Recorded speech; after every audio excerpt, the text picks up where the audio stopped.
This edition of MacVoices is supported by you, our viewers and listeners, through our new Patreon campaign.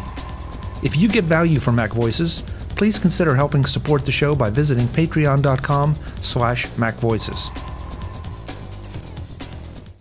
Welcome to the Mac Jury on MacVoices. This is the talk of the Apple community, and I'm Chuck Joyner.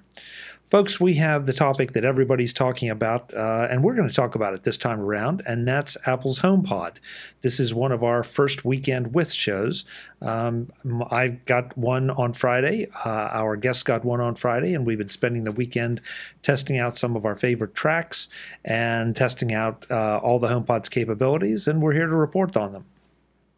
I do want to mention, though, Dr. Robert Carter was supposed to be the fourth member of our panel, and unfortunately, we've had some Skype problems, and Robert couldn't join us because of Skype and scheduling. So, Robert, thank you. We'll get you back again soon. I was really looking forward to hearing his take on the HomePod. And for everyone else, sorry about if the Skype issues. I don't usually bother to bring that up, but this time has been particularly interesting. So hopefully we can get through the show without any problems. So with all that, let's find out who's here, and then we'll get to it.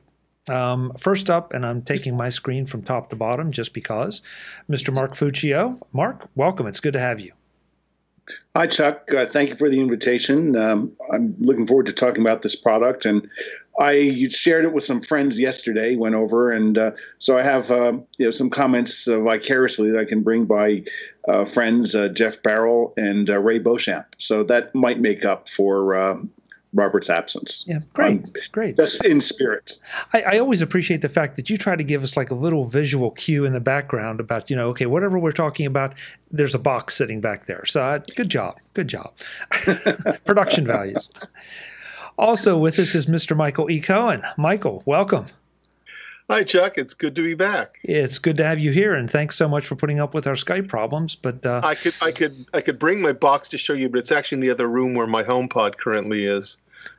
Yeah, that's where mine is as well. So, and guys, if we can, and I'm sure I'll be the first one to make the mistake, but if we start talking about the HomePod in comparison to some of the other devices, let's do our best to not say those other devices' trigger words, because if we do, I will trigger things in my house and probably in the listener's house as well. So, we'll try, folks. Yeah. We'll try. In fact, I'm going to step aside for a second and close this door, just to make sure my HomePod can't hear me in case we do say the magic words for it. Okay. Good idea. Good idea. I have an interesting situation here because I am outputting audio to my HomePod. So maybe let me just change the audio source here to my iMac speakers instead of. Well, that's true. That could get interesting. I hadn't thought about that. Oh my God, this is. Okay, well, we have a little bit of a bug here now. It says it's outputting to internal speakers when it's clearly going to the HomePod.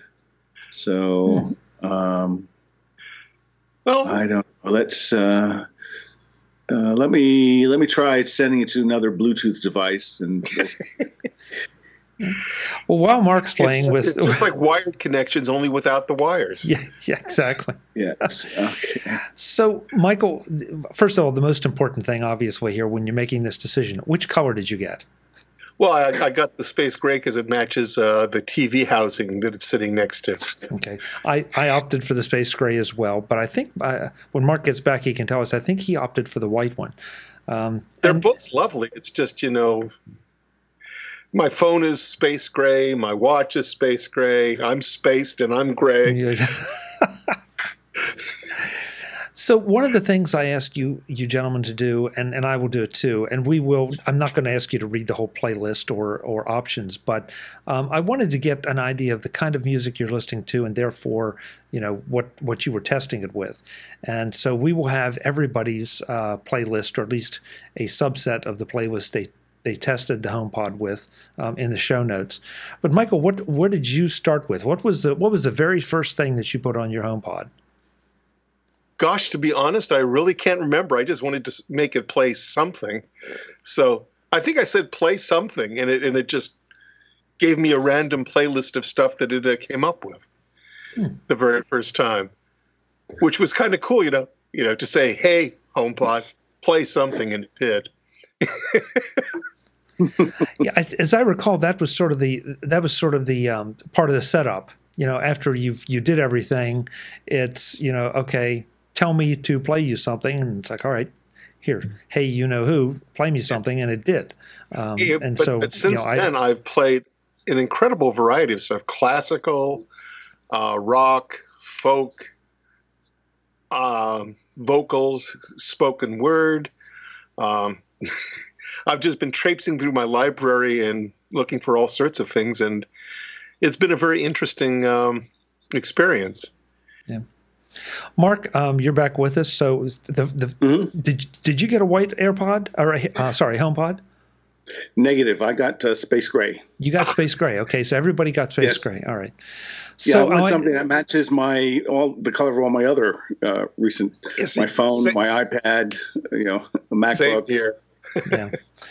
So I ask you the same question I ask Michael. What was, other than, well, we talked about the fact that just Siri sort of lets you, tell it to play something and it plays something that it recommends for you. But beyond that, what was the first thing you put on I keep doing that, on your HomePod to test it out? So I believe it was a Mozart piano concerto. K503. I think I listened to that a little bit on Friday night because the HomePod arrived late. We had a dinner obligation, came back, and it was later than we expected, and just set the thing up and had a little snafu there, which we can talk about. But then I played that and then went to bed and then got up the next morning and around 7:10 or so started working with it and went through a variety of other music. And I think I heard you say that you'll put the clips in the show notes because, I deliberately went through a variety of things to try to test different capabilities of the HomePod unit. Yeah, that was sort of my thing, although I'm not much into some of the things you gentlemen were talking about. I tried to think of tracks. I think I came up with 12 that are the kind of tracks that really, in my opinion, fill the speakers. They're with sound. That way, you get a good sense of what this can do. In fact, when I did it, I can tell you one of the very first pieces I listened to was something I used to test ordinary speakers I bought like 35 or so years ago, and that was Saint-Saëns Symphony No. 3, the organ symphony, because it's got this incredible booming organ. Yes, and it was a great thing to test. How the bass came out and the high end and like that. So yeah, that was one of the first things I tried. Unfortunately, I couldn't find one online, and my copy's on LP, and that's. I figured, don't mix the generations of technology like that. Siri had a hard time with my pronunciation of Saint-Saëns, so it took me a while before I could convince him to do it. I chose the British male voice because I've always wanted to have a valet. I see. Mark, it's interesting. You mentioned that you had a little setup glitch. I'd love to hear yours because I had one that really was no one's fault. It was just one of those circumstantial things. When we're using my iPhone to set the HomePod up, right in the middle of setup, someone called me. Okay, I didn't have a problem like that. My problem was, I guess the HomePod could hear it. Could sense the Wi-Fi network, and my iPhone wouldn't. And I was wondering what the heck's going on here, and double check. And the net, went and checked my MacBook, and everything. MacBook was up, wouldn't see it. So finally rebooted the iPhone. I'm running the latest version of iOS, and rebooted the iPhone, and when it came up, boom! It just popped up the wizard or assistant. I was surprised how quickly I saw it. But again, this is just little frustration of some of the. I've had problems like this before, where just suddenly the phone just won't connect to the network, and you reboot it, and everything seems to be fine. So that's nothing against the HomePod. I think it's just another sign of just some of the bugs that was on Apple plate for them to work on fixing. I had no problems whatsoever. It worked exactly as advertised. The one note I did write down was it wants to put it in your home app. Yes. Choose a room. And so the first name it suggests is the one that, because of the way the alphabet works, is bathroom. And I'm thinking, how many people are going to put one in their bathroom? not zero, but I'm not thinking a huge percentage. Right. And I don't know if you can see it, but they give you an enormous user manual that basically it's 4 panels because one says HomePod, just in case you forgot what you bought. And then the other is the Apple and how like I. Yeah.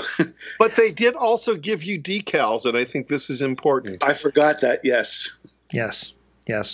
But I have to say, Mark, it gives you everything you need to get it up and running. Now, fine-tuning and all and changing, as Michael said, the location and all, no, that's not in there. But and I'll finish mine.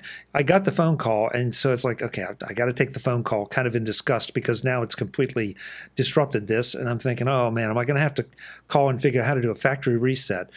I walked away for a while, finished the phone call, came back. As soon as my iPhone got close to the HomePod, setup restarted. Yes. And it was no problem after that. That's the way it should be. It worked really smoothly. To be honest, I think that the time Apple delayed before they got it out speaks to that, that they worked really hard on polishing at least the out-of-the-box experience. Agreed. So I should have asked this probably to start with, but it's tough. You get enthused and you want to kind of dig in. What were you using, if anything, for in the way of a smart speaker or smart system for listening, music listening before this? Mark? Okay, so I was using a device. So I mean, in addition to these sort of the tower normal speakers that you have, you go into the stereo room, but for something that you could carry around with you that was maybe a little bit more portable, or you pop open and you want to pipe music while you're watching Netflix or something on your iPad or what have you. I was using a Bluetooth speaker, from a company called Riva Audio. It was a Riva S. I talked about it a couple years ago. It was a gift pick on one of the MacJury Christmas gift guide shows, and they've done a hell of a lot of work to engineer their technology so that from the stereo signal that comes in, they'll synthesize or they'll understand the left and right balance and then sort of the mid part of the sound stage.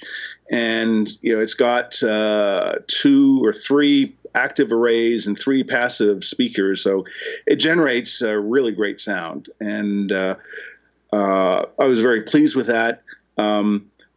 This particular device, I wish it would have a little bit more volume. And I was actually looking at upgrading to another Riva unit, and then news the HomePod came out, and that kind of just put that sail on ice.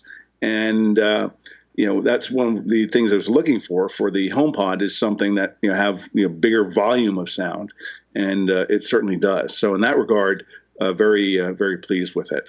And then sort of on the smaller side, if I want quality, I don't have headsets. I have a bunch of Bose earbuds, and they have really great fidelity. As well as also use for day to day. I use Apple the Apple earbuds that come with the iPhone. But really for serious listening, it's either the big room, big speakers, or now I think it's going to be the HomePod, and we'll talk more about that, I'm sure, going forward. Right, Michael. How about you? What if anything did you have before this? Very few things in my house are smart, not even me. But I mostly, I don't have any smart speaker technology other than, my iPad, my iPhone, and the AirPods that work with them. What I use in the living room, since I no longer have a turntable hooked up and stuff like that, to play music, I have to turn on my Apple TV, pipe it through my TV, then it goes into my 25-year-old Sony receiver, which is connected to 2 very nice, very old Roger Sandlab mini monitors that I got way back in the 70s that are still damn terrific speakers. And in fact, when I first took the HomePod out of the box, one of the first things I did was set it up next to the TV between the 2 Roger Sound speakers, really, and then played the same thing from my Apple TV, first through the HomePod, then through the RSLs back and forth to do an A/B test to see what the sound quality difference was like. And what I can tell you is that the HomePod sounded a little bit thinner, obviously not stereo, the RSLs, which sound really good, sounded surprisingly boxy compared to the HomePod. The HomePod seemed a little bit brighter and sharper. And as it played, it got a little bit smarter. What do you mean? In the sense that the sound seemed to refine itself over the course of the first 10 minutes of play, as it began to detect where it was in the room, how sound bounced off walls in the room, and it used that A8 processor to redo its equalization envelope and how it would target its 7 mini tweeters and stuff like that. It is a smart little thing. Yeah, I thought that was my imagination, that after, I'm not sure really what that I thought about time-wise, but it did seem to start to sound better a little bit later. Not that it sounded bad to start with, but it just gave me a richer yes. A richer sound, as it went. I also carried it from the living room into the office that I'm in here and stuck it on one of the shelves behind me because, it's the size of a bookshelf speaker, so there's a bookshelf. Let's stick it there. Mm-hmm. And as it played there, it sounded kind of weak and puny for a little bit compared to my Cambridge Soundworks with the subwoofer I have attached to my computer. But then after the course of 15, 20 minutes, as I listened, I began to notice that it sounded fuller, richer. The thing is smart. It's surprisingly so and subtly so. I mean, it's not obvious. It just kind of files away all the rough edges as it goes. Yeah. I didn't think it was fair to try to compare it to full stereo speakers.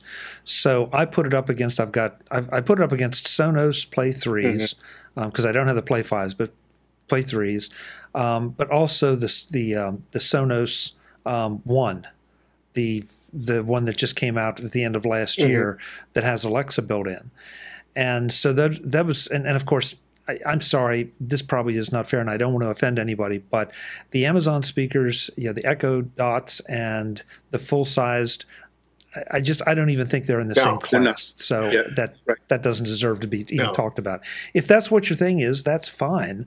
But this is a whole different class. This I would exceptionally good speaker for the. Here's a little tiny piece of information. I remember the Rogers SoundLab speakers I got back in the 70s were about $80, $90 a piece. And I added up what they would be in today's dollars, and it would be a little bit more expensive than a HomePod. So this is in the same ballpark as those speakers in terms of cost. And I was a poor college student, a graduate student then. So, so I would, so one of the biggest things about this that really gripes me to hear people talk about it, and maybe both of you have touched on it, lightly in this call, and it's the S word, the stereo word. And, I think the thing about that is, it's not stereo. You don't need two of them in order to have a stereo sound. And the reason I say that is stereo is a technology to better reproduce the ambiance and the listening experience in the place that the recording was made. So initially, everything monaural, that's simple. One microphone, and you get one sound, and you don't get any of the ambient cues.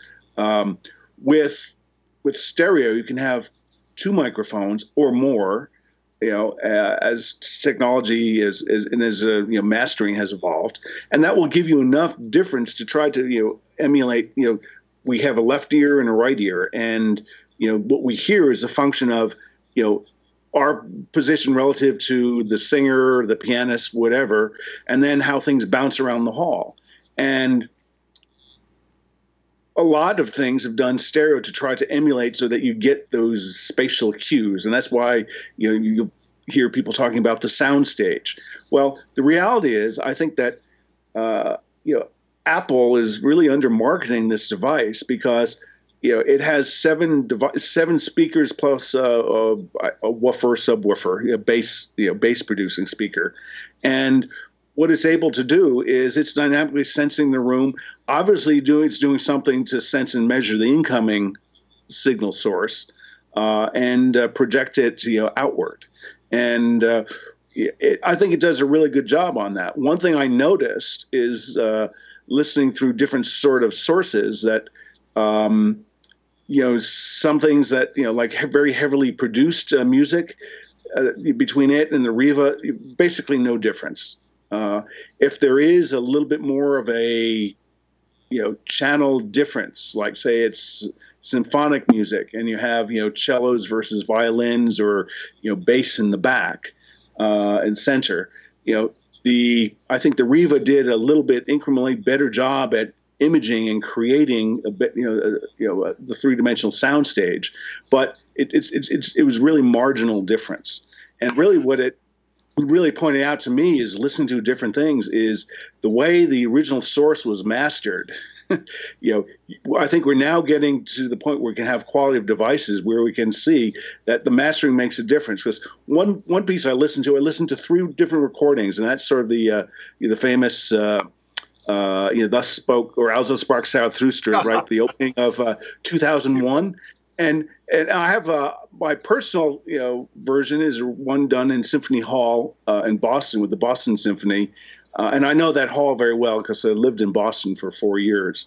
And it starts with the organ, and you really get the nice deep organ, those bass, not as my friend Jeff would say, it's not, deep amplified bass that will shake your ribs, but you do get, the bass in the audio that you're listening to.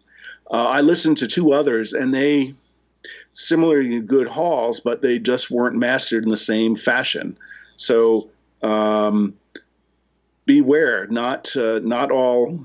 And this is especially true in with classical music, because we have dozens of different performances and venues, whereas some of the things I listen to were Pink Floyd or Shakira or Emerson, Lake and Palmer. For them, there's, unless you're listening to bootleg concerts, there's only one production track that everyone's listening to the same thing. But certainly in the world of classical music, this has really opened up the idea that you can really hear the difference between how the thing was mastered and the acoustics of the hall, et cetera, et cetera, et cetera. But I really think that Apple, just to finish, is that if we get 2 of them, yes, maybe they will work in tandem to better image within the sound space. But I think the biggest mistake that I've heard over the past couple of weeks, people saying, "Oh, well, we only have one, we can't have true stereo." That's just complete and utter nonsense. I have a couple of things to say in response to that, because I more or less don't disagree with you. I do notice on some of my recordings, for example, some of the stuff from Sgt. Pepper, like Good Morning, there is, on the stereo version, the mono version is a different business, and Beatle fans will tell you the mono is the best. But anyway, where various instruments are, you can really hear where they're placed and play it on a true stereo. And you do more or less lose that with the HomePod. It's coming from some sort of undifferentiated big wall of sound in front of you, and the separation doesn't match necessarily the recording. But that's not to say different sounds don't come from slightly different places in that sound wall. Mm-hmm. But secondly, about the mastering, I was actually at UCLA once when Zubin Mehta and the LA Philharmonic were doing a recording of some major early 20th century orchestral work.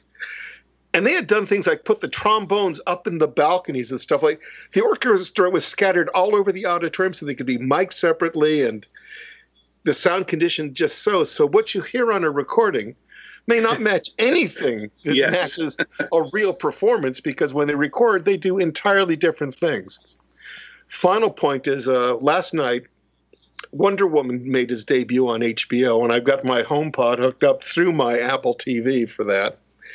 And I saw it in the theater with the big Dolby, Atmos, whatever they've got in there that's just fine-tuned. And I would honestly have to say that it sounded great on the HomePod. I couldn't tell whether an explosion, for example, was happening on the left or right. But the sound was rich and full and clear and close to being a theatrical experience. I mean, I was not at all disappointed. One of the first things I did with the HomePod, as you might expect, because I'm afraid I didn't listen to symphonies or concertos. I went straight for hard rock, heavy metal. Good for you, too. And so, so the first thing that I did was, hey, S word, give me maximum volume. Turn it up the whole way. And she said, "That's very loud. Are you sure?" Yes. Yes, I'm sure. And the one thing that really struck me that I can't say is true with any of the other devices I pitted it against is that it did not distort at top volume at all. Now, would I like a little more volume out of it? Sure, but you always want a little more volume. It doesn't matter how much you have. You always want a little more. But that really struck me as, okay, they did not tune this thing to push it so far past the point of sounding good. And it sounded good at top level. Yeah. And one of my neighbors indicated they could hear it outside the house. So it's that really struck me as, okay, this is clearly a choice that was made instead of just saying, "Oh yeah, we'll give you all the volume you want and we don't really care how it sounds." They made sure that it's going to sound good whether it's at 20% volume or 100% volume. So in that regard, there was it the Pink Floyd "Money"? I forget. Is that Off the Dark Side of the Moon? Yes. That was one of the, again, sort of probably in the first half dozen things I put on it.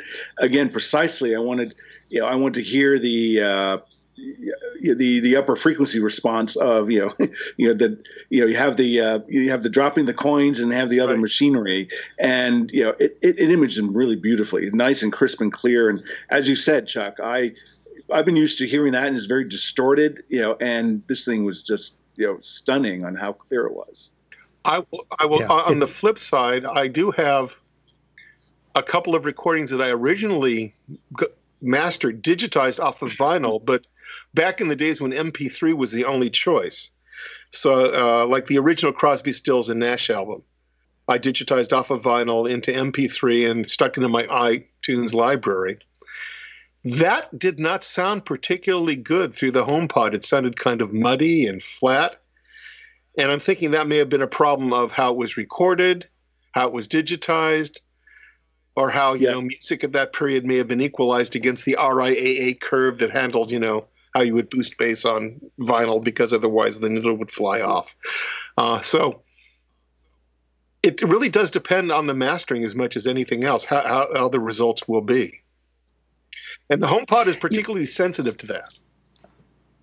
You bring up a really good point, because one thing that I did not test, honestly, until you said that, I kind of forgot about it, is that the HomePod, we're told, will handle FLAC files. I use and so now, so I'm going to be anxious to get to either rip something off of CD or get an album that is a favorite, or at least a couple tracks that are favorites, and see if I can tell a difference between what comes out of the Apple Music library versus a FLAC file. And I think that's actually all to the credit of the HomePod, that it's good enough and it's smart enough at the way it dissects and analyzes the sound and tries to reproduce it, that it pays attention to that aspect of recording far more than any other equipment I've ever used. There really seems to be, a sensitivity to the mastering that you can hear. Mm-hmm. Another aspect of this I'm curious about is that I found Siri to be very, very accurate and very good. I didn't have to repeat a command once. What? Lucky you.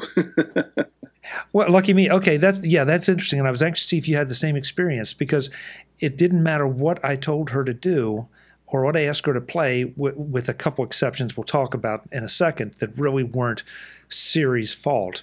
It was kind of amazing. I asked her to play news, and we also will talk about that in a minute. I got the news. If I asked her to play a particular artist and a particular track, I got that exactly. So I didn't have to repeat things. I think only once did I get something that I really didn't ask for, and I judged that it may have been because I think I mumbled a little bit. Mm-hmm. But most important, if I turned the volume up to 10 and was playing something that was, again, pretty full-bodied at maximum volume, standing 10 feet away from the speaker, I could say, "Hey," and at normal conversational volume, and she dropped right down and would respond. So those microphones, they perform for me amazingly well, whereas with the Amazon devices, if they're playing it at a high volume, even through their own speakers, which again are not that great, so a lot of times I'd have to start screaming at it to get it to recognize and be able to pause it. So that don't overlook those microphones as just being a hugely important feature. Yeah. So our situation. So it's so given the time we were recording this, just about 24 hours ago. We were at Ray Beauchamp's house, who hosted Jeff Barrow and me, Mark Fuccio, and we were playing with 3 devices: the Riva, the HomePod, and another. I don't know if we should mention or not. It was $100. It was $100 device, actually, that's sold by Apple. It's called Open Ears Sound Boom, Wonder Boom, and sure. So we did a little bit just so with. The combination of either Bluetooth or with HomePlay, we're able to redirect and do a very easy A/B, to between the different devices, and so that just reinforced. Yes, the HomePod, does have superior audio. And coming back to Siri, we noticed something that at one point we said Siri pause, and then so Siri restart didn't seem to work. Siri restart, different voices would do it, and then it's Siri resume. And then it started playing again. So Siri needs to go back to school and learn some synonyms. Siri Play worked for me to restart something. Yes. Okay. I even tried. Tried Siri. We tried that, and it started at the beginning again. Whereas resume started in the middle. I even tried Siri Advanced 30 seconds, and it did. Yes. I was amused. I found that same thing too. It worked. Yes. I even more interestingly on that regard, since I have, as I said, my HomePod playing my feed from the Apple TV, the audio feed, it's not just playing sound, it's interacting with the Apple TV, because I was able to say, hey, what's your name? Pause. And the movie would stop playing on the Apple TV. I could say, back up 30 seconds, and it would. So you have some voice control transport mechanism with your Apple TV when it's playing through HomePod, which I hadn't expected to work. So I was very pleased with that. In terms of Siri making mistakes, yesterday morning I thought, well, I just got out of bed. I'm going to ask it to play the Beatles' Good Morning, Good Morning. But instead I just said, hey, play Good Morning. And it played something by Kanye, which is horrifying to me. And I told it never play that again. Okay. The other thing is I used the timer mechanism because I was making a cup of tea and I wanted to brew it for 3.5 minutes. So I said set a timer for.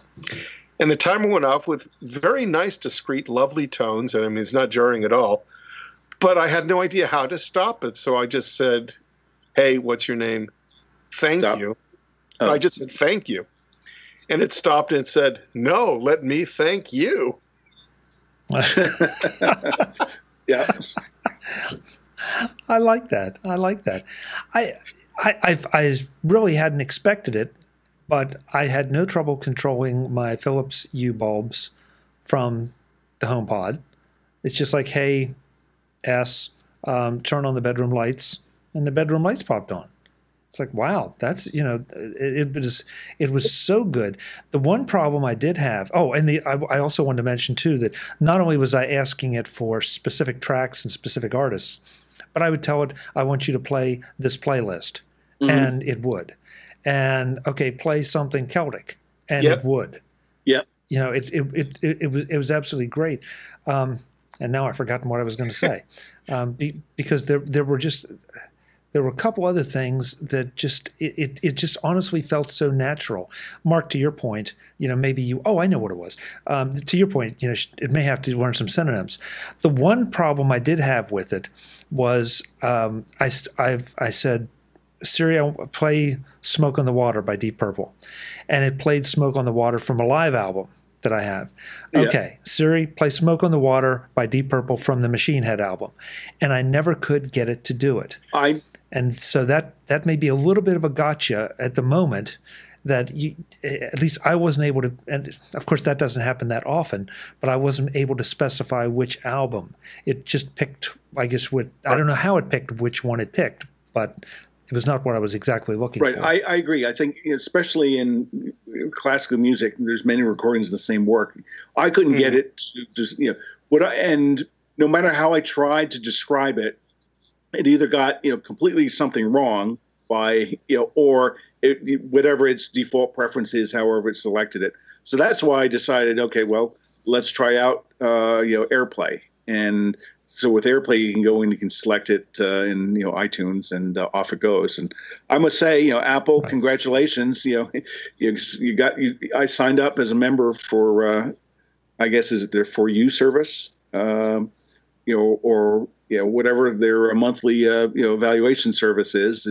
I had tried it a year or two ago when it first came out, and just didn't see enough value and selection there. But I think now with the HomePod, it's definitely, if that was their objective to rope people in, then here's first case that it's worked. Speaking of AirPlay, it's not quite the same AirPlay you're used to when you're dealing with the iPhone or the iPad. Because now when you bring up, the panel for whatever's currently playing on your iPad, and you click that AirPlay icon, you can choose a device, but it's not going to be AirPlaying from if you have Apple Music in your iTunes Music library in the cloud, iTunes iCloud library, whatever they call it, they keep changing the name. It will get it from the cloud, not from your device. Yes. Yeah, but you're able to select from your library on your device what it can play, which is kind of neat. You can also open up the control center on any one of your devices that are attached to your iCloud account and control the volume and the pause and playback from there as well. So do you want to know how I figured that out? By asking, hey, S, what are we listening to? And if it's something that was, in my library that wasn't in the cloud, it couldn't answer that. Whereas if it was streaming from the cloud, it knew. So really, they've done a lot to integrate with all the metadata. Well, I don't know if it's all, but certainly it seems like an enormous amount of metadata that they have. There's more fit and finish work they've done on this than in a lot of recent products. It's not at all perfect, but it's a pretty damn good 1.0 experience for a product. That you took it right out of my mouth. That's exactly what I was going to ask you. As a 1.0 product, and you don't expect it to be absolutely polished and everything work. I know we don't. I think there are people out there that do. And that's always a mistake. Because some of the pundits have been saying that Apple postured this as one thing at WWDC last year, and it's coming out late as another. Well, first, late never bothers me because I don't want you to give me a half-baked cake coming out of the oven and serve it on time. I'd much rather have you let it come out and have it done right. As they say in Hollywood, do you want it good or do you want it Tuesday? Yeah, exactly. And so I didn't have a problem with that.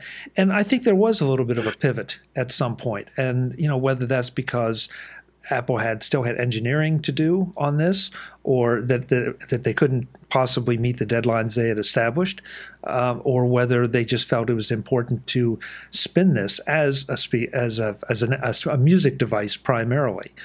But as a music device, I think it succeeds amazingly well. As a sound device, not just a music device. I also tried to make a phone call with it. I mean, you start the call on your iPhone, but you choose the HomePod as your audio, just like you can choose your AirPods, your earbuds, or the phone speaker. So I chose the HomePod, and I'm sitting on my sofa with the HomePod about 5-6 feet away. Called my mom because that's what I always do when I get a brand new phone or device. She'll be the first call because it makes her feel so good. He called me. Good for you. But we had a very pleasant conversation, and it really is one of the best speakerphone experiences I've had. I wasn't raising my voice. It was as though I was in the room talking to somebody who I just couldn't see. Michael, so obviously you would hear her, through the HomePod. The audio, what was the source? Was it, through the HomePod, or was it through through your phone? Well, the audio, she was coming out of the HomePod, and I was speaking to the HomePod's microphones. Okay. Interesting. And you get that little green bar at the top of your iPhone display saying, the call, you're on a call right now. But it wasn't the phone listening to me. It was the HomePod doing my voice, and it was the HomePod relaying her voice, probably through my phone, obviously. But so it's as good as her phone and the phone system could be. But it was a good speakerphone experience. I didn't think to try that. That's good to know. Did either one of you, I mentioned it earlier, did either one of you ask for a news briefing Yes. or to tell me the news? Yeah, I've asked for the news. I've asked for the weather. I didn't ask whether I've asked for news at different times, and I've asked for different news, and she's pretty responsive. And missed something, and then that's when I discovered that Siri go back 15 seconds, and so it seems to work with all sorts of things. You know, I tried some podcasts, and I noticed a little inconsistencies. You know, a couple times, just you know, again, when the three of us were together, just playing a podcast, you know, popped up with the latest episode. Okay, well, you know, for that same show, one new show dropped, you know, early this morning and said, you know, Siri, play This Week in Virology, and it picked something at random from about 3 years ago. So, you know, it's a little strange, but you also have a full-featured Siri in a sense that you can ask it all sorts of stuff. I asked it how many teaspoons in a quart, and it came up with the answer, for example. So it's a lot of basic Siri stuff you can also ask. It's not just your HomePod music connection questions and commands. Yeah. Mark, I too tried of course, I tried the podcast option, and as best I could tell, I've looked only once. I probably should have looked more times. If I asked it to play podcast X, it seemed to go back to the last published one, the earliest published one. Okay, in the feed. So if you have a podcast that has 10 episodes with one being the most recent, it would go to 10, unless I said play me the most recent episode of, then it would always play me the most recent one. And I experimented trying to get it back and say, okay, play me the next to most recent one. Okay. And it didn't seem to understand that. So I'm like you, I'm not quite sure how to control that. And where it's pulling that information from, or whether it's just pulling it from the fact that you haven't listened to all those episodes, and so it's figuring you want to go back to the very first one, which is the way I know a number of the podcatchers work. That way that you don't listen to things out of sequence. You can always say, okay, I missed 5, and I want to start with the oldest one and work my way to the newest one. But yeah, so I'm not quite sure exactly how that. Yeah, I mean, did you try asking? Sorry, go ahead. Oh, okay. Yeah. Did you try asking play episode 5 of? No, I didn't. I noticed this, and I realized, okay, let me try the most recent episode, and I had that on my iPhone, so I just AirPlayed it over to it. So I should go back. I noticed again different behavior, and it may be that this time yesterday, just tell it do this thing and start in with the intro from the host, or actually Siri was trying to name it and mispronounced the host's name. Whereas this morning it just picked an episode and it just started with their intro music, and so. The only difference, different place, different Wi-Fi network. The only other substantial difference is between then and this morning, new episode of the show had dropped. But I don't want to make it big. We're spending too much time on that. The other thing I said, actually to use this, and this is another thing we use for the bass, and I will give them a shout out, and that is Mission Log Podcast, because at the beginning it has a lot of really sort of low bass for just sort of the emptiness of space, and. Previously you hear it, or on the either iPhones, or the iPhone earbuds. The HomePod does a much better justice to that low audio spectrum that almost you need a seismograph in order to register. Yeah, I have to say that this to me was a really good exercise because, and something else I wanted to make sure I mentioned too, that was it's something I want to see and I may never see, because the HomePod is supposed to be smart, so smart as you said, Michael, that it's supposed to optimize itself for the location. And the one thing I noticed, I prefer a little bit more bass or a little bit more of the low end, not the kind of pounding bass that you can't hear anything else. So I had to go back and take my Sonos speakers, everything, and make sure I flattened out all the EQ options on it so that it was comparing apples to apples. And in that, if I said it that way, the HomePod beat everything every time right out of the box. If I tweaked the bass a little bit, I did prefer, if I'm really doing dedicated listening, I preferred the Sonos Play 3 because I was able to to tweak it to my particular taste. Chuck, question. Now, did you, okay. So in off of iTunes on your phone, there are equalization settings. Did you try to set them there, or not yet? No, I did not. I did not touch those because I didn't feel like. Then you have homework, I was afraid that might. Yeah. Well, believe me, there's a lot. I mean, I'm already learning stuff out of this conversation that I want to go and try. And that's the beauty of the first week with, yes, we're all a little giddy and having a little fun here, but we've all tried things. And what, if you tried something now, I need to go and try it. But yeah, that is, and I know that, there's been some discussion among some of the early adopters about the fact that there are no bass treble EQ controls for this because it's supposed to do it by itself. And that's fine. I would, at some point, I do hope they give me a little bit of an option to maybe just change the sound profile a little. But you know what? At the end of the day, it's not going to be a tragedy if it doesn't. I just keep remembering that iPhone version 1.0 did not do cut, copy, and paste at all. Right. So, yeah. We don't have EQ on HomePod 1.0. That doesn't mean it will never be there. I absolutely, I agree with that.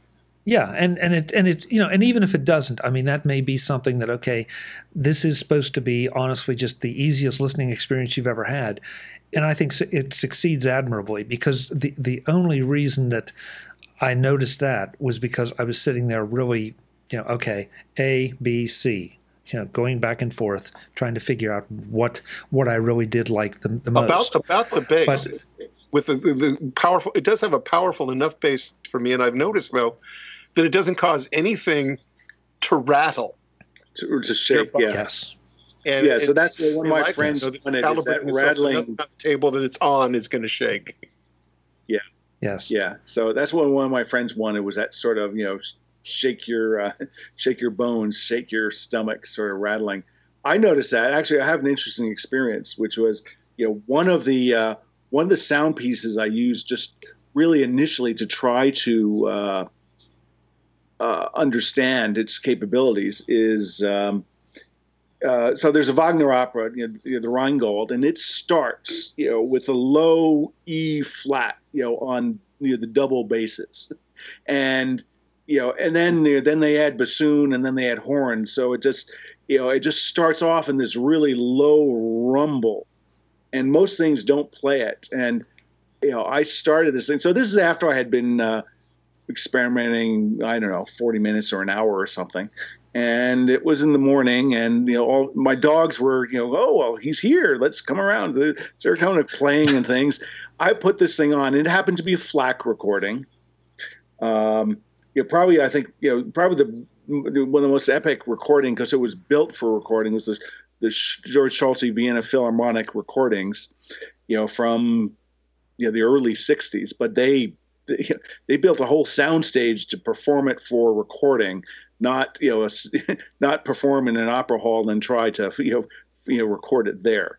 So it's very high quality recording, and started the piece, and there's silence, and then there was nothing, and then when the track started, all of a sudden you have this low E flat. It's probably, I was looking around earlier trying to figure out, it's probably around 45 hertz or so.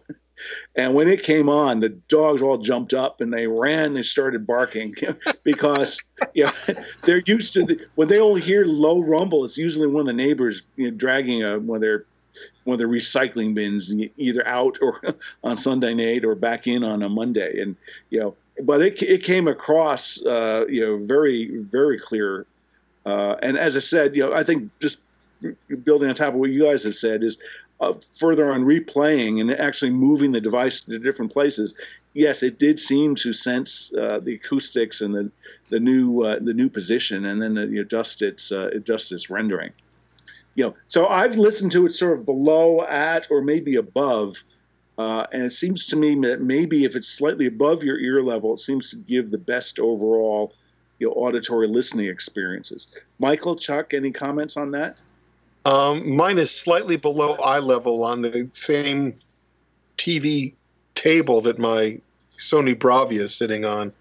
But when I'm slouched down on the couch, we're almost eye to eye with it. Mm-hmm. So, do you notice preference one level or over the other? I haven't really tried, but I may now. Yeah, I didn't even think about that, Mark. Mine has been a bit below, probably well below eye level, and so now you make me want to find a shelf and put it on and see how it reacts. That's really interesting. Never even thought about that possibility. It would be interesting, to have like a little net bag you could hang it from, so it would actually not be on anything and try to play. Wonder what that would be like. Well, that should be pretty easy. I have to say I think really the thing is by the different levels or distance to the wall, you'll stimulate different resonance modes within your room. So yes, they say they will try to sense it, but you can, it's going to do whatever their optimization is, which is completely unknown to anybody.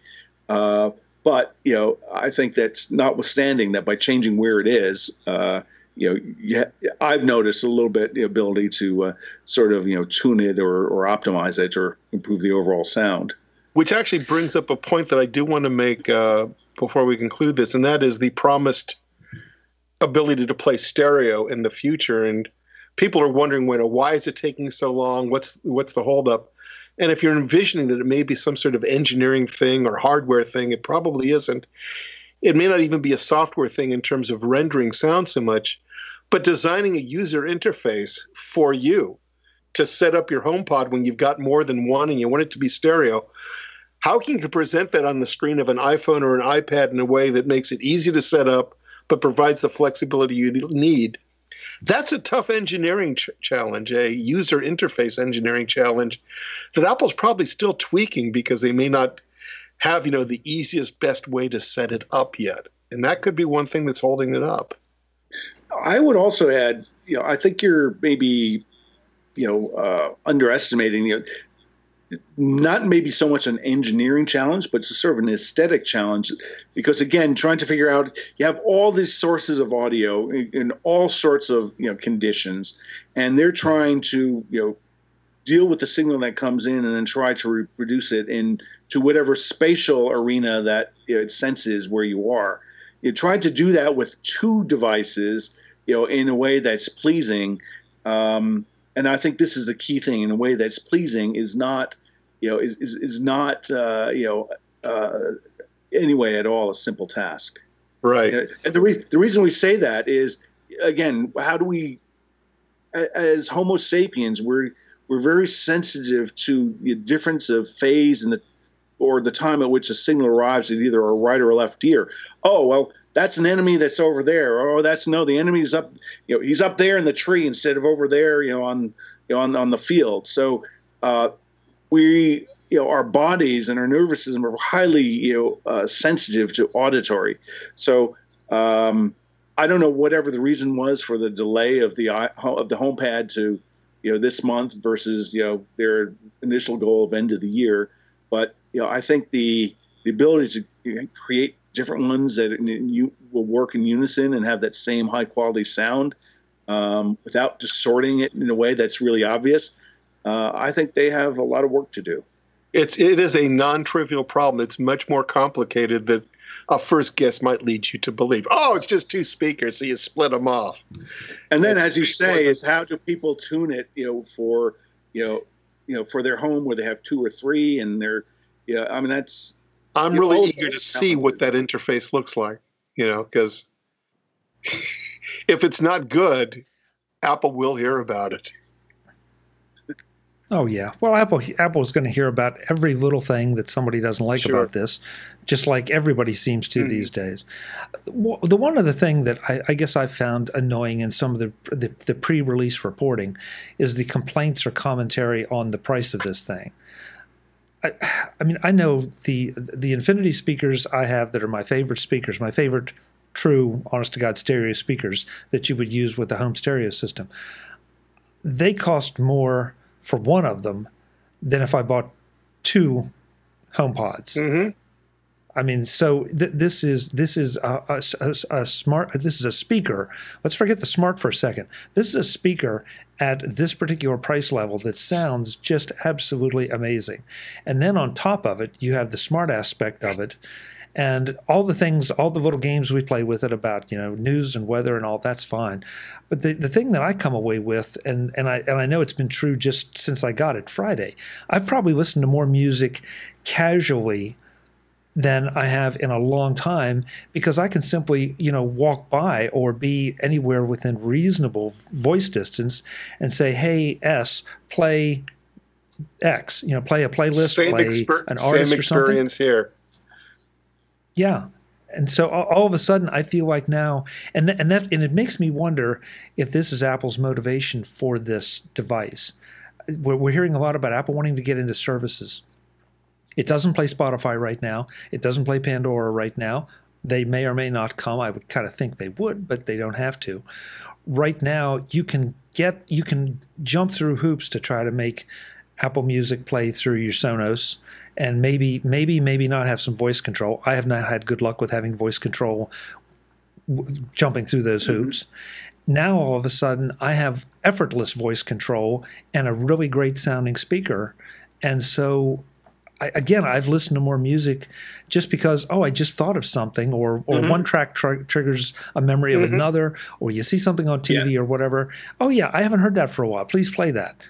And it does. And it just, I think that's the part that I've come away shocked at, because up till this point, I've got a number of speakers that I use around the house in a number of different ways, but they all require a little effort. And boy, that's a real first world problem. So Chuck, I agree with that. And that sort of raises another point, which I don't know, maybe either ties to privacy or the illusion of privacy. But when I was with my 2 friends this time yesterday afternoon, we were bouncing around all sorts of things. And this morning I was trying to ask, Siri, what did I listen to yesterday? And basically said, I have no memory of that.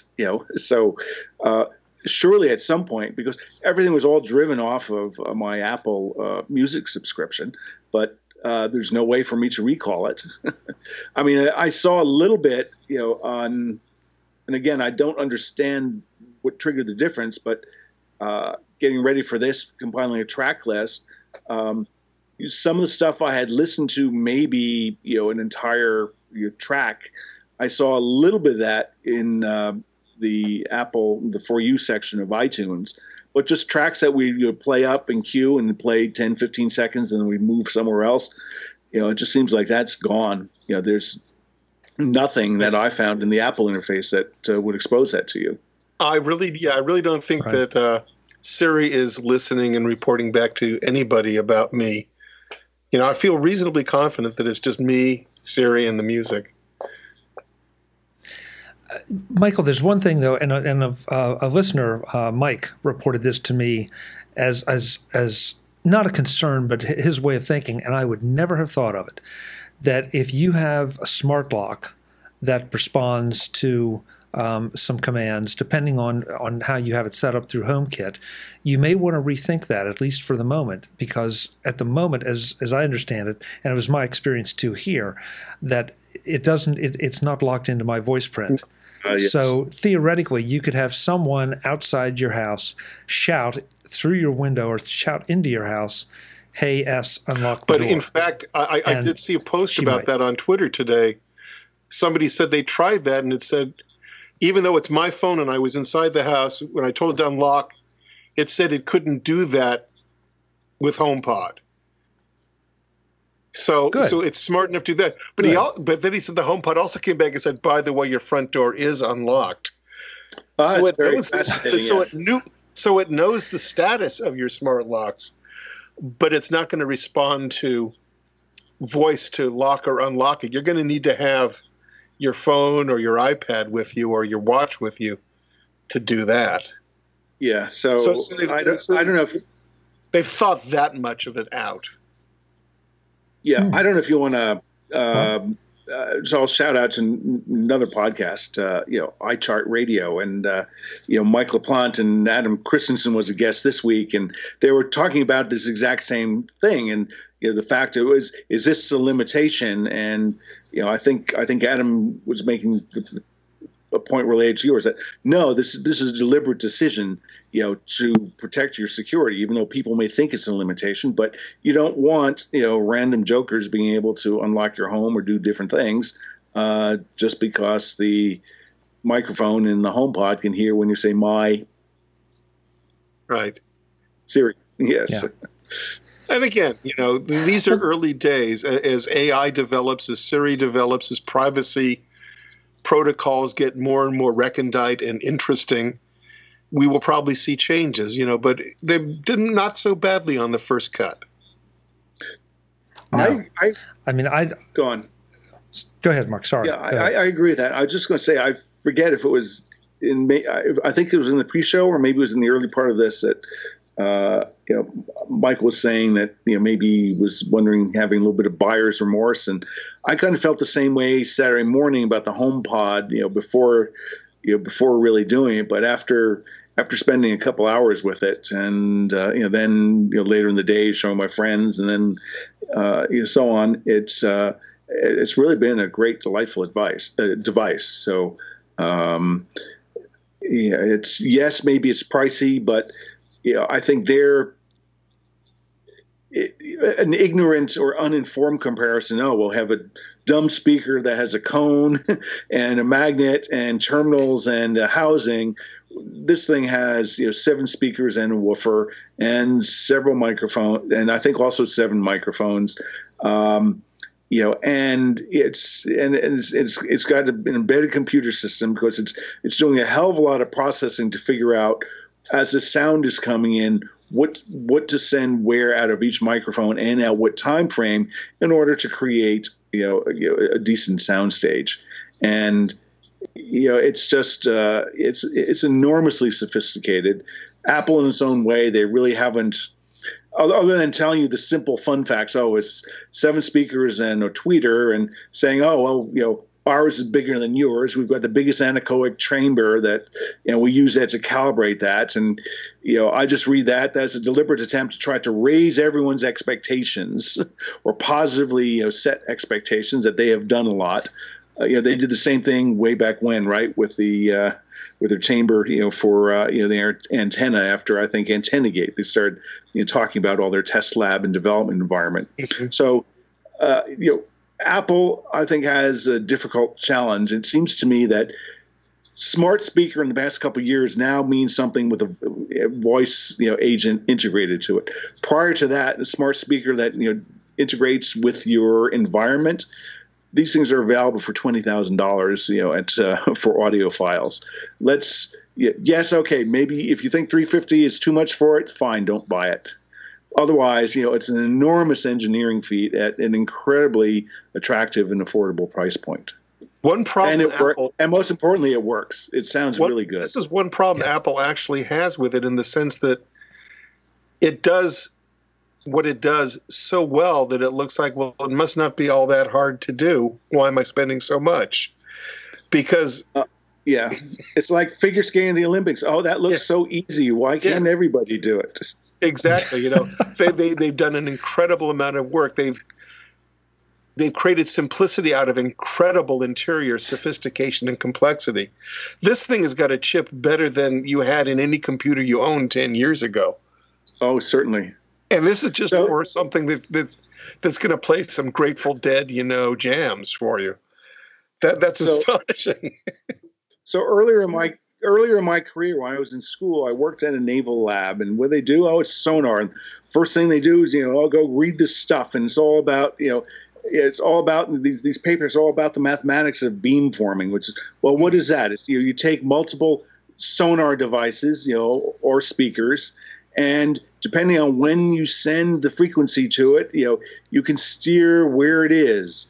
I think a lot of people learned about this by people talking about beamforming in their Wi-Fi devices. Well, you're finally doing it in in audio devices as well. And there's a great thing that it's in the notes I sent you, Chuck, of the tracks I listened to. There's an example in Wikipedia that people should look to. I highly recommend it because it talks a little bit about what beamforming or phased array systems are all about. But more importantly, it has a visual where it can show forming the beam and steering it to different locations, and that's exactly what Cupertino is doing with the HomePod product. Again, incredible sophistication revealing itself as something that seems so simple a child could do it. Yes. Michael, I think that is such an important point, and it kind of goes to what has happened to me over the past couple of days. Is that, listen, we're three geeks talking, and we're doing A/B comparisons and side-by-sides, and we're being super critical. And in a week, 2 weeks, 3 weeks, all that's going to go out the window, and it's just going to be a question of how much do you use this device. And I feel like with this one, as much as I've loved my Sonos devices, and they still will have a place in my home, I feel like I'm going to be doing a lot more listening on this device than anything else, because first, it gives great sound. Second, it just removes that barrier completely. Yes, you do have to be an Apple Music subscriber, no question about it. But I think this is going to drive Apple Music subscriptions, because I have not had that kind of luck using the Amazon devices with Spotify or anything else. I would take half a, I'm sorry. Yeah, I take Mark? half a step back. That it works best if you're an Apple Music subscriber. If not, you can home play. If you have otherwise extensive collection of music, you can use it as a playback, as an extraordinary playback device. But if you spend $10 a month, you get even more benefit and flexibility and ability to say on the fly, "Hey Siri, play." Mm-hmm. I wrote down this little note to myself not long after I got it, which is that I fall into a sweet spot among possible customers for the HomePod.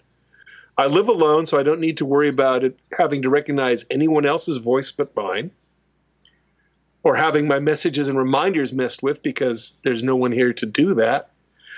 I have most of my music in my iCloud music library, and I subscribe to Apple Music, so I don't need to worry about Spotify or anything else like that. So I am their target market. I am their rube that they can pull money out of.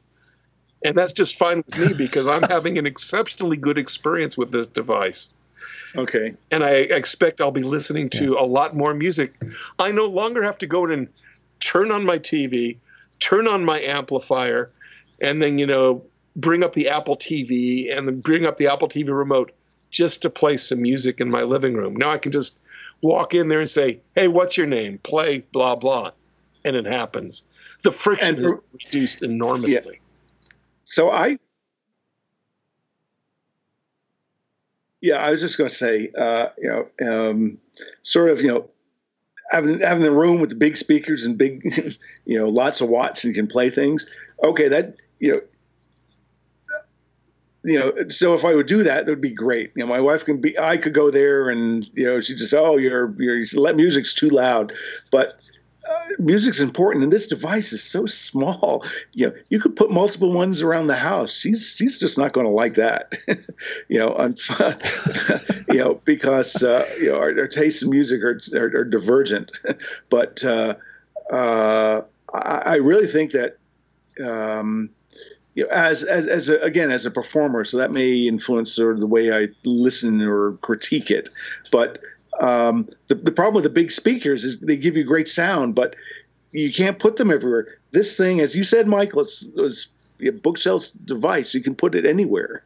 You put one in the bookshelf, you put one in the kitchen, you could put one in the bathroom, you put one in the living room. I was even thinking, in my car, there's a 110 jack. You see about, okay, could I put it in there and tune it? And, what would this like? Because I'm sure it would be better. How would it sound in the shower with those hard surfaces? Oh my! Yeah. No, for that you need the JBL Pulse 4, Michael. Trust me. I'm not going any farther than that, but trust me, that's the one you want for the shower. I guess. So people that listen to the show know I'm a fan of a podcast called The Next Track. They talk about the way people listen to music today is their tagline. Yep. And I find that really speaking to me because, there was a time that, all right, I'd sit down, turn the lights down and really listen to a piece of music or something. And that was what I was doing, was listening to music. For whatever reason, that has changed. Now, I don't use music as wallpaper, as they like to say, but I definitely, because I don't just play anything, but I very, very, very seldom just sit down and listen to music anymore. Just too much to do. And that's why this appeals to me so much, because now, without having, to your point, go in, turn on the amp, make your selection and all that, I'm just going to be able to say, hey, play this, and go about my business and enjoy what I'm hearing and still get things done and have that. So, Mark, I think you used the word friction. Yeah, takes friction completely out of the picture. I love that. Guys, we could go on and on, but I think we all want to get back to experimenting with our HomePods, and hopefully some other people do. So, Mark, where can folks find you when you're not here telling us about your musical experiences? Okay, 2 places, either LinkedIn or on Twitter. I'm at Mark Fuccio, all one word, M-A-R-K, F-U-C-C-I-O. Thanks so much for being here. Michael, I think folks, listeners and viewers of MacVoices know where to find you, but just in case. I'll occasionally be publishing articles and tidbits as I do, and I'm working on a revision to my Pages book for Take Control as I do. You can find me on Twitter as Lymond, L-Y-M-O-N-D, and otherwise, if you're in Santa Monica, near the 3rd Street Promenade, I live right close by, so come on by, we'll have coffee. Okay, that's nothing. That's something no other guest has ever offered, Michael. That's good. That's good. Guys, thank you so much for being here, and thank you so much for putting up with the Skype problems. No problem. Okay, it's done. Folks, I'm Chuck Joyner. This is MacVoices. I really think that you should at least give the HomePod a shot. I think you're going to be very impressed with the sound. You're definitely going to be impressed with the convenience. It's a device that you may not think you're going to love or may not think you need. I disagree. Until the next time, and as always, thanks for watching. Visit MacVoices.com for show notes and to connect with Chuck on social media. Get involved in our MacVoices Facebook group and get more out of your Apple Tech with MacVoices magazine, free on Flipboard. And if you find value in it all, consider supporting us at patreon.com/MacVoices and join these folks who help keep MacVoices coming to you. Advertising handled by Backbeat Media at backbeatmedia.com. Bandwidth provided by CashFly at cashfly.com.